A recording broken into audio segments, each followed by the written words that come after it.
తిరుపతిలో Tirupati Balaji railway division ఏర్పాటు చేయాలని ఆ ప్రాంత వాసులు ఎన్నో ఏళ్లుగా ఎదురుచూస్తున్నారు. గత 30 ఏళ్లుగా ఈ ప్రతిపాదనలు పెండింగ్లో ఉన్నాయి.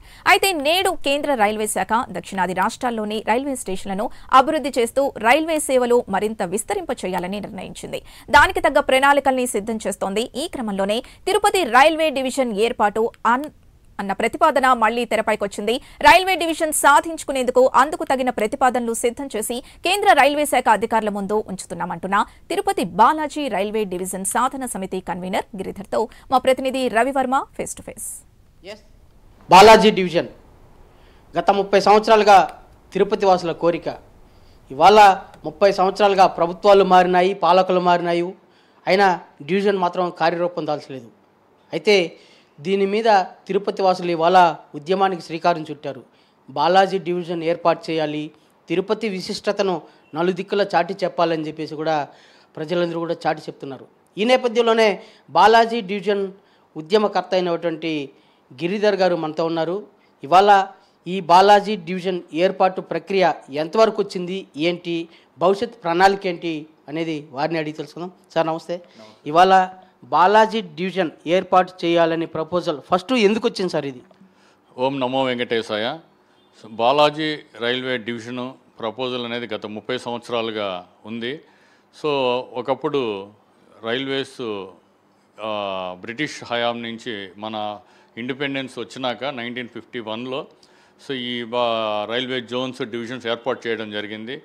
సో అప్పుడు చెన్నై కేంద్రంగా మంది కూడా అప్పట్లో తమిళనాడు రాష్ట్రంలో ఉండేది ఈ ప్రాంతం అంతా 1951లో. సో అప్పుడు చెన్నై కేంద్రంగా ఉండేది, ఇది దగ్గరగానే ఉండేది. అక్కడే జోనల్ హెడ్ క్వార్టర్స్ ఉండేది, డివిజనల్ హెడ్ క్వార్టర్స్ ఉండేది. సో తర్వాత 1966లో 6 జోన్లు 9 జోన్లు అయినాయి. 9 జోన్లు అయినాకప్పుడు సౌత్ సెంట్రల్ రైల్వే ఫామ్ అయింది. ఏముందో అప్పుడు కూడా చెన్నై దగ్గర అనేసి ఇక్కడే చెన్నై కేంద్రంగానే ఉన్నింది. 1977లో మధు దండావతి గారు రైల్వే మినిస్టర్ అయినాక గుంతకల్ డివిజన్ తీసుకెళ్ళి సౌత్ సెంట్రల్ రైల్వేలో కలపడం జరిగింది.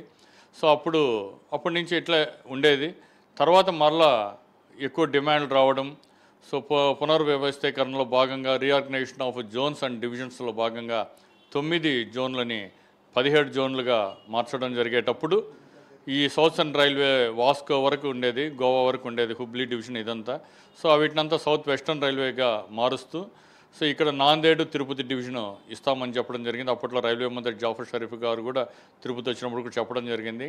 కానీ కొన్ని అనివార్య కారణాల వల్ల, కొద్దిమంది రాజకీయ నాయకుల ప్రమేయం వల్ల తిరుపతికి రావాల్సిన డివిజన్ గుంటూరుకి వెళ్ళిపోయింది. గత 30 కిలోమీటర్ల దూరంలోనే విజయవాడ ఉంది, మళ్ళీ గుంటూరు కూడా పోయింది. అప్పుడు జస్టిఫికేషన్ జరగలేదు. తర్వాత కూడా మేము ఎగ్జాంపుల్ ఇస్తున్నాం. అంతలోపల స్టేట్ బైఫర్కేషన్ జరిగింది. సో బైఫర్కేషన్ జరిగినప్పుడు విశాఖపట్నం కేంద్రంగా ఒక జోను ఇస్తామని చెప్పడం జరిగింది. సార్ ముఖ్యంగా అంటే గత 30 సంవత్సరాలుగా ఈ అంశం చతికిలబడిపోయింది. ఇవాళ ఈ టైంలో ఎందుకు వెలుగులోకి తెచ్చారు, ఏ కారణం ఏంటి? ఇంతకుముందు ఎప్పటి నుంచో ఇది ప్రపోజల్ అయితే ఉంది. మనం ఇంతకుముందు డిస్కస్ చేసుకున్న ప్రకారం 2003లో తిరుపతికి వచ్చేది గుంటూరుకి వెళ్ళిపోయింది. సో మళ్ళీ తర్వాత ప్రభుత్వాలు మారడాలు అవి చేయడాలు ప్రాసెస్ రిప్రజెంటేషన్ ఇవ్వడాలు జరిగింది. సో 2014లో స్టేట్ బైఫర్కేట్ అయినప్పుడు ఇది దక్షిణ కోస్తా రైల్వేగా సపరేట్గా ఫామ్ చేస్తాం, విశాఖపట్నం కేంద్రంగా జోన్ ఫామ్ అవుతుందన్నారు. ఓకే, ఆ జోన్లో మనం ఒక డివిజన్ అడుగుతున్నాం. సో విశాఖపట్నం కేంద్రంగా జోన్ ఉంటుంది, విశాఖపట్నం కేంద్రంగా ఇంకొక డివిజన్ కూడా ఉంది, విజయవాడ గుంటూరు ఉంది, గుంతకల్ ఉంది, ఇంకొకది డివిజన్ అనేది. సో మేము చాలా రిప్రజెంటేషన్స్ అందరికీ వచ్చిన గవర్నమెంట్ అఫీషియల్స్ అయితే ఏమి, రాజకీయ నాయకులకి అయితే ఏమి అందరికీ మేము ఇవ్వడం జరిగింది. సో అందరూ పరిశీలిస్తారని చెప్పినారు.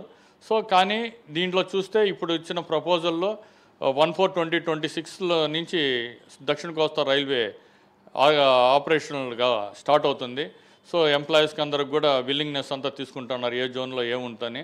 సో ఇప్పుడు ఇది అవకాశం, లేదంటే మళ్ళీ ఇంకెన్నేళ్ళు పడుతుందో, వస్తుందో రాదో తెలియదు. ఈ ప్రాంత అభివృద్ధికి, ఈ ప్రాంత రైతులకైతే ఏమి, ఉద్యోగస్తులకైతే ఏమి, వ్యాపారస్తులకైతే ఏమి, యువతకైతే ఏమి, వీళ్ళకందరికీ ఈ బాలాజీ డివిజన్ ఆవశ్యకత తెలియజేస్తాము.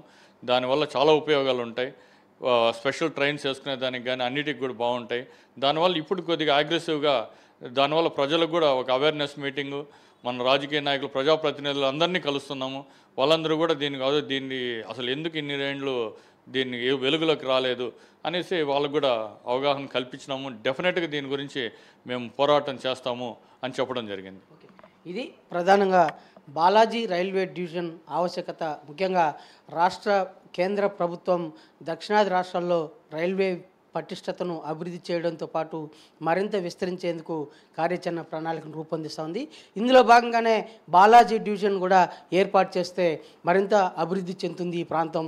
దక్షిణాది రాష్ట్రాల ఉనికిని మరింత పెంపొందించేందుకు అవకాశం ఉంటుందని చెప్పేసి కూడా అది ఇక్కడ పేర్కొంటున్నారు.